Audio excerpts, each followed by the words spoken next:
Mince, mais SCA, mince, la terre est sale, le dehors est mauvais, faites très attention. Faites très attention. Il y a tellement de malhonnêtes là dehors que si vous ne faites pas attention, vous pouvez vous retrouver du jour au lendemain dépourvu de toute votre fortune, de tous vos avoirs. J'ai vécu quelque chose ce matin, hein, mais je vais dire le grand frère de la frappe, quoi. C'est la magie. Heureusement que je suis avisé, heureusement que je connais quand même un peu les techniques de frappe de toutes ces personnes. Donc, je suis en congé, j'ai pris congé pour passer du temps avec la famille, avec les enfants. Je suis en train de passer du bon temps avec les enfants, nous sommes en train de prendre le petit déjeuner. Subitement, je reçois un appel. J'ai 2 numéros de téléphone, hein, donc je reçois déjà un appel sur un numéro que j'utilise, mais vraiment pas. Je me dis, ok, qui m'appelle sur ce portable, c'est pas un numéro que j'ai pour habitude de donner, hein, parce que c'est téléphone de service, mais je l'utilise très peu. Voilà. Donc, on m'appelle sur ce téléphone-là. Déjà, premier truc, je m'inquiète. Mais c'est ok. Je me dis peut-être c'est un client qui a, voilà. Salut, est-ce que c'est Monsieur Constantin Farom à l'appareil? Oui, c'est bien moi. C'est bien moi, Constantin Farom. Nous vous appelons de Interpol. Moi. Comment ça, de Interpol?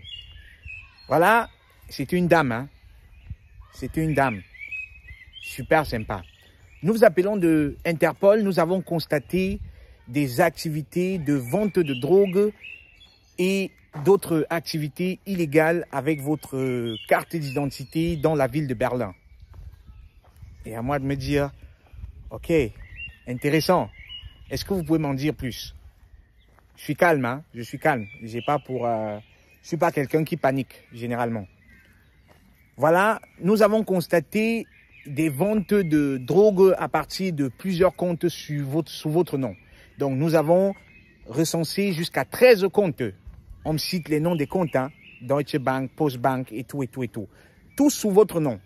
Et nous avons identifié 3 adresses à partir desquelles vous envoyez la drogue à des montants de 250 000 depuis Berlin vers le Mexique, vers la Colombie.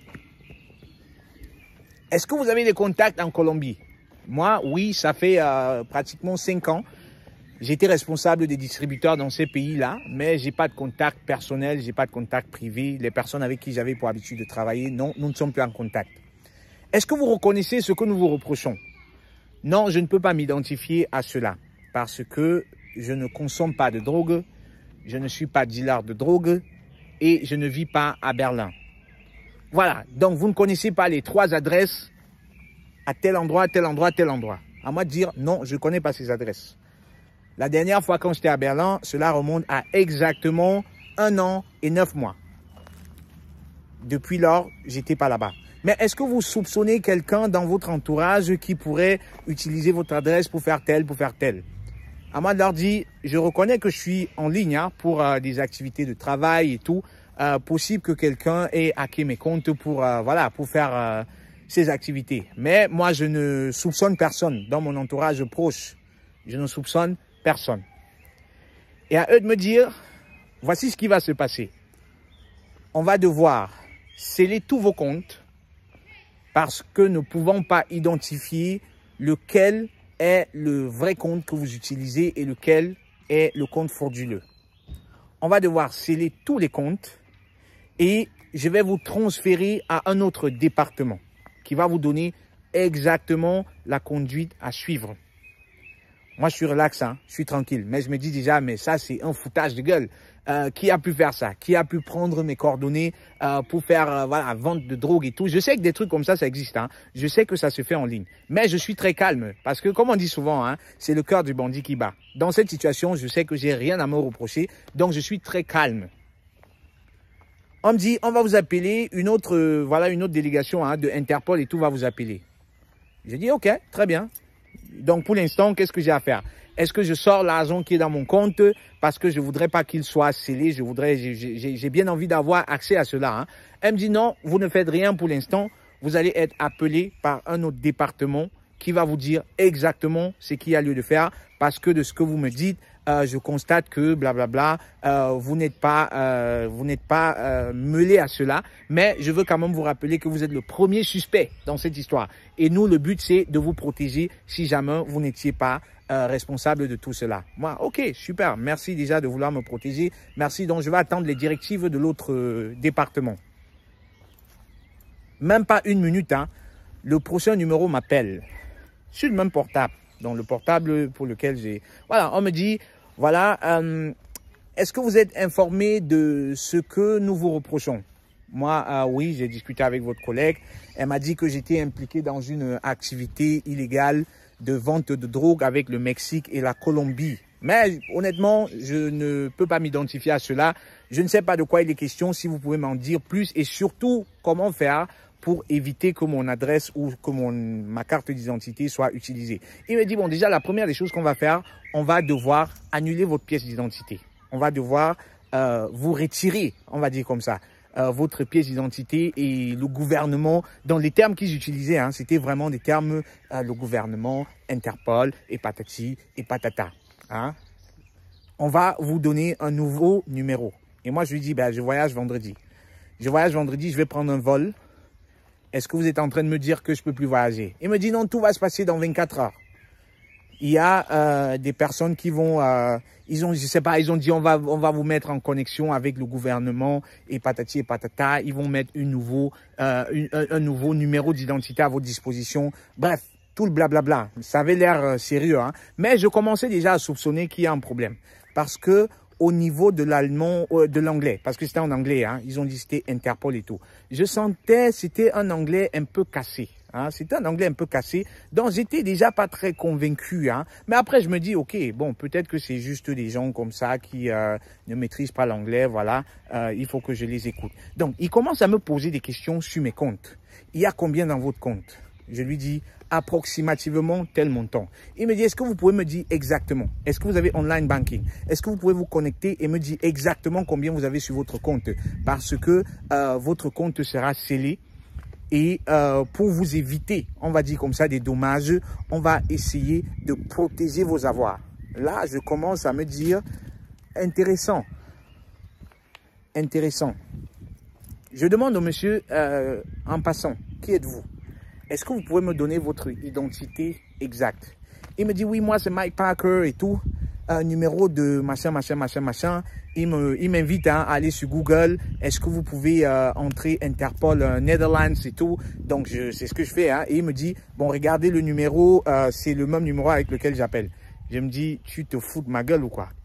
De nos jours, on peut appeler de n'importe où. Il y a des applications. Tu entres juste le numéro où tu voudrais que la personne... Je lui dis, ok, je comprends, hein, je comprends. Mais vous me demandez de sécuriser tous mes avoirs. C'est bien ça? Il me dit oui. Là, je commence à enregistrer. Hein. Là, je commence à enregistrer. Vous allez peut-être écouter l'enregistrement. Vous me demandez de sécuriser tous mes avoirs. C'est bien ça? Il me dit oui. Il me dit oui et il faut qu'on le fasse maintenant. C'est là où le mec, il m'a perdu. Hein, parce que là, j'ai compris. Toutefois qu'on veut me mettre la pression avec des choses de maintenant. Non, moi, je suis plus là. Tu vois? Donc, le mec, il me dit, oui, il faudrait que vous téléchargiez telle application et on va vous demander de rediriger tous vos avoirs vers là. Parce que vos comptes seront scellés. On va devoir sceller tous les 13 comptes qui sont illégaux sous votre nom, y compris votre compte actuel. Et pour que vous ne perdiez pas votre argent, pour que vous ne perdiez pas tout ce que vous avez comme avoir, citez-moi tous les trucs. Je lui dis, bon voilà, j'ai des comptes à la bourse, j'ai des comptes par-ci, j'ai des comptes par-là. Il insiste quand même, hein, il veut savoir, mais tous les avoirs. Là, je me dis, bon, voilà, je ne vais pas entrer dans trop de détails. Hein. Je lui donne quand même des informations superficielles comme ça. Et il me dit, on va devoir créer, il faut que j'installe une application. Et il me dit de le faire maintenant. Il faut que j'installe une application et que on redirige tous mes avoirs vers là. Et l'État va se charger de me les renvoyer ou, je sais pas, il a dit un truc bizarre comme ça. Hein.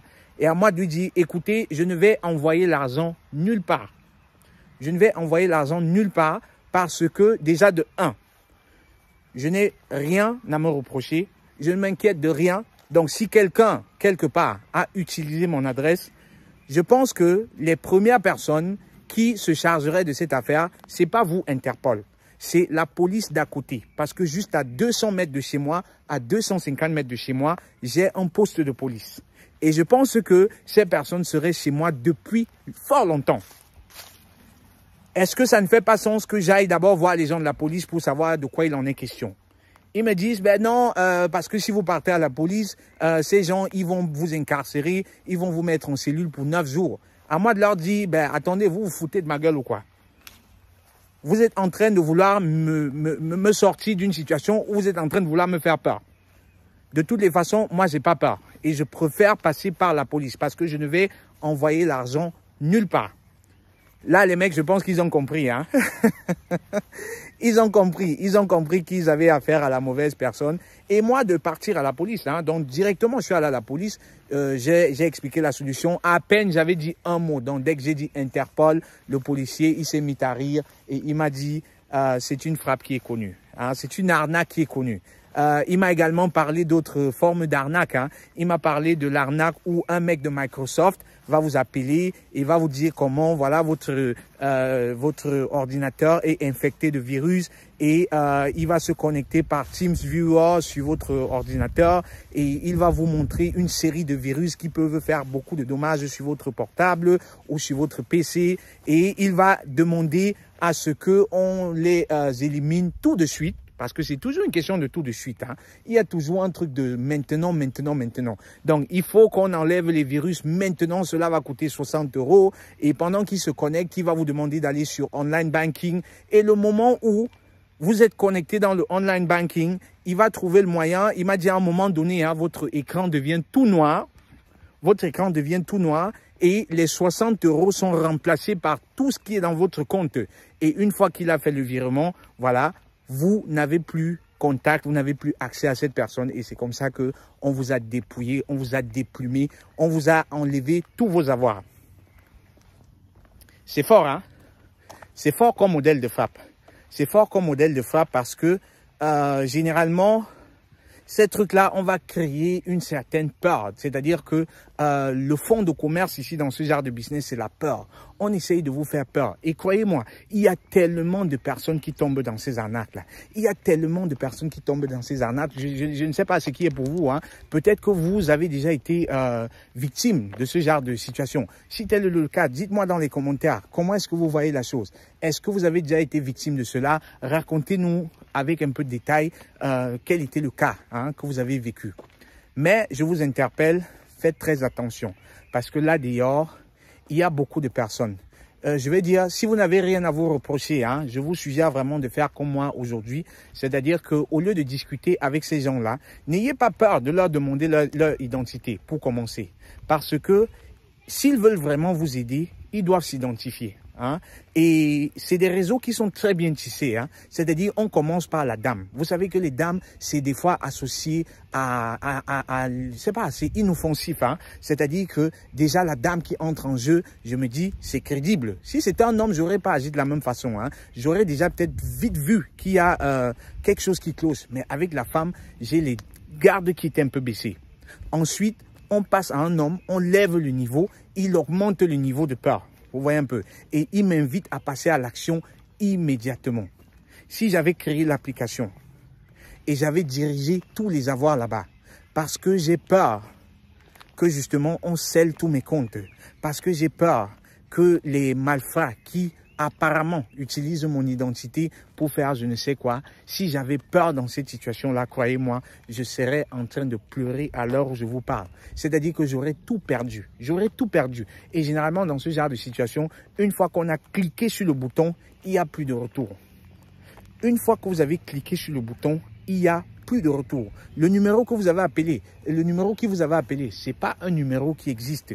C'est un numéro, on l'a appelé avec des VoIP, hein, c'est-à-dire que connexion en ligne, et puis c'est pas des numéros qui existent. Donc vous n'avez aucune chance de rappeler. Et si vous appelez, c'est un numéro réel, hein, mais ils utilisent en fait des applications en ligne comme ça pour que le numéro s'affiche sur votre téléphone. Si vous appelez alors le vrai numéro, ils n'ont aucune idée, hein. Et ils ne pourront pas vous aider parce que justement, ils ne peuvent pas rattraper le cas pour vous. Ces personnes n'existent, mais vraiment plus. Je pourrais vous raconter des histoires comme ça par dizaines, parce que j'en ai vécu.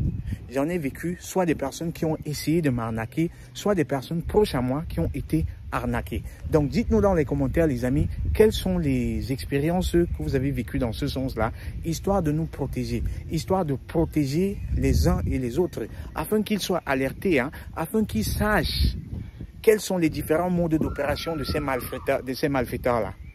Je trouve très dommage que certaines personnes passent leur vie, on va dire comme ça, à se faire une petite fortune et que d'autres, en un claquement de doigts, puissent les dépouiller comme ça. Je trouve ça très dommage. Que Dieu vous bénisse, que Dieu vous protège des malfaiteurs comme ça, que Dieu vous protège de toutes ces arnaques. Dites-nous dans les commentaires, au moins que nous soyons informés, hein, et que nous sachions à quoi faire attention et surtout qu'on puisse éviter cela à l'avenir. Donc, c'était Constantin, j'espère que vous avez aimé la vidéo. Si tel est le cas, merci de mettre des likes, merci de mettre des j'aime. Portez-vous très bien, espérant que cela ne vous arrive jamais. Et si oui, que vous soyez alertés, que vous sachiez exactement comment vous comporter, surtout restez calme. Posez des bonnes questions, ne vous précipitez pas. Ne passez pas très vite à l'action sans avoir réfléchi. Dans le meilleur des cas, demandez à quelqu'un. Parce que généralement, c'était le cas pour moi aujourd'hui. Hein, on m'a dit, non, tu ne dois en parler à personne. Personne ne doit savoir, même pas les membres proches de ta famille. Parce que si on en savait, s'ils savaient cela, ce serait peut-être l'occasion pour les malfrats de peut-être faire, c'est pas te vider de tes avoirs ou peut-être de faire de prendre la clé des champs. Il y a toujours ce genre de choses. Ne parle à personne. Garde ça pour toi. Agis maintenant. Ça doit être des signes. Dans le meilleur des cas, soyez posés. Soyez posés. Posez-vous les bonnes questions. Posez les bonnes questions à ces personnes. Ok, c'était Constantin pour vous hisser au sommet de votre carrière professionnelle. Portez-vous bien et à très bientôt. Ciao. SSR, pour te remettre du chômage et retrouver la passion, la créativité, l'engagement et enfin le résultat. Une seule nouvelle rencontre. Tout change dans ta carrière avec SSR.